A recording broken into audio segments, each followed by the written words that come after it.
तो इलेक्शन का मामला अदालत में जा पहुंचा है। लाहौर हाई कोर्ट में इलेक्शन की तारीख ना देने के खिलाफ पीटीआई की दरखास्त पर समाअत। कहाँ लिखा है कि असेंबली की तहलील के बाद इलेक्शन 90 दिन में होगा।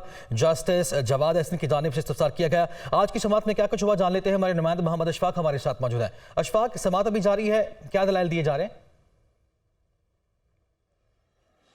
जी बिल्कुल, इस वक्त लाहौर हाई कोर्ट में पंजाब में इलेक्शन की तारीख ना देने के खिलाफ तहरीक इंसाफ की दरख्वास्त पर समाअत जारी है।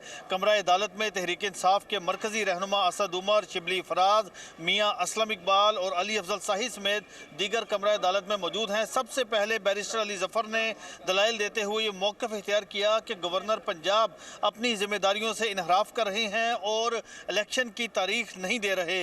जस्टिस जवाद हसन ने कहा कि बताएं कहाँ लिखा है कि असेंबली की तहलील के बाद इलेक्शन 90 रोज़ में होंगे। इस मौके पर बैरिस्टर अली जफर ने कहा कि आइन में लिखा है कि इलेक्शन 90 रोज़ में होने हैं। तो जस्टिस जवाद हसन ने कहा कि असेंबली तहलील होने पर गवर्नर ने तो दस्तखत ही नहीं किए, असेंबली तो खुद ब खुद तहलील हुई। इस मौके पर बैरिस्टर अली जफर ने कहा कि हम आइन और कानून की बात कर रहे हैं, लेकिन गवर्नर पंजाब उस पर अमल दरामद नहीं कर रहे और इस हवाले से इलेक्शन जो है वो 90 रोज़ में होने चाहिए।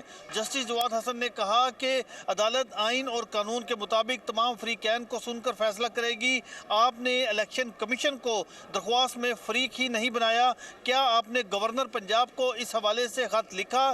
तो इस तहरीक इंसाफ के रहनुमा ने कहा कि इलेक्शन कमीशन ने गवर्नर पंजाब को 3 तारीखों की तजवीज़ दी है और इस हवाले से मरासला भी जारी किया है। इस मौके पर जस्टिस जवाद हसन ने कहा कि अदालत इस हवाले से तमाम फ्रीकैन को सुनकर फैसला करेगी। अदालती हुक्म पर असद उमर ने आइन का वो पैरा पढ़ना शुरू किया जिसमें आइन में लिखा था कि इलेक्शन 90 रोज़ में होने हैं। इस मौके पर अदालत ने कहा कि गवर्नर पंजाब के वकील अदालत में मौजूद हैं।